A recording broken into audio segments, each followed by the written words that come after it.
The palace at the bottom of the sea. In the beginning there was the sea, and the sea lapped around the land. On the land were animals, but no one else. And the only sounds were the sounds of wind, water, and the cries of animals. In the sea there were fish. One of the fish was a fish who had the finest moustache there ever could be, and he danced in the waters of the sea, and the seaweed at the bottom of the sea looked at the dancing moustache and joined in the dancing of the sea.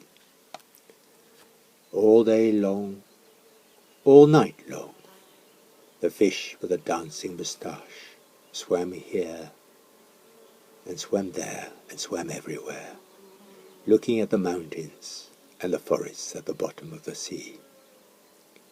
One day he saw the prettiest fish there ever could be, and his moustache danced the liveliest dance ever danced at the bottom of the sea.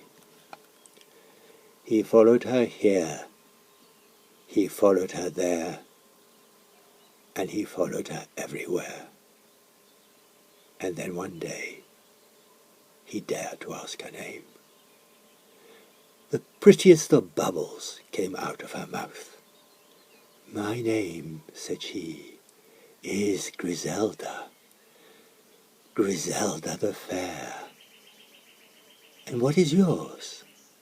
"Mine is Albert," said he, "Albert Parmenides." "Golly gosh, what a mouthful of a name for a fish," said she.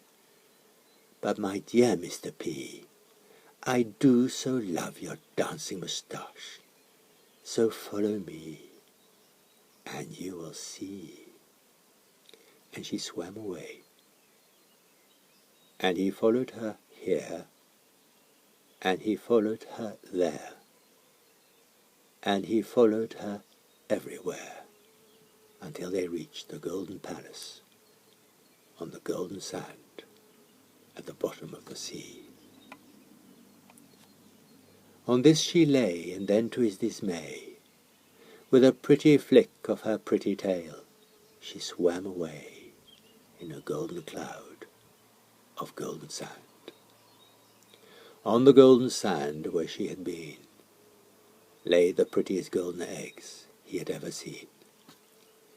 He gazed and gazed in a golden haze at the golden eggs on the golden sand in the golden palace at the bottom of the sea. And then with a heart full of love, a heart full of care, one by one into his gentle mouth he gently took them in. And off he swam in search of Griselda, Griselda the Fair.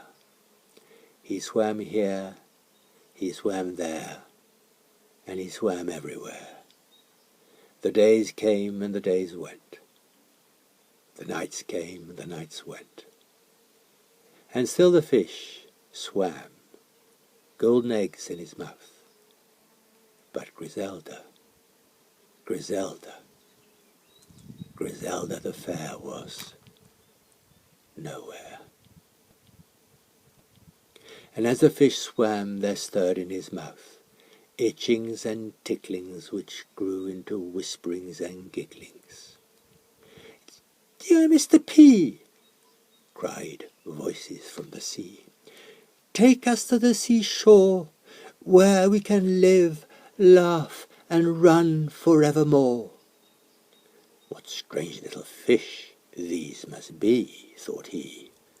Can they really live out of the sea? For the sake of Griselda, Griselda, Griselda the Fair, to the seashore must I go. So to the seashore he swam, where he opened his mouth, out of which ran, in a bubble of life and laughter, strange little beings with arms, legs, faces and hair. just like you and me. And that is how, long, long ago, out of the sea, we all came to be.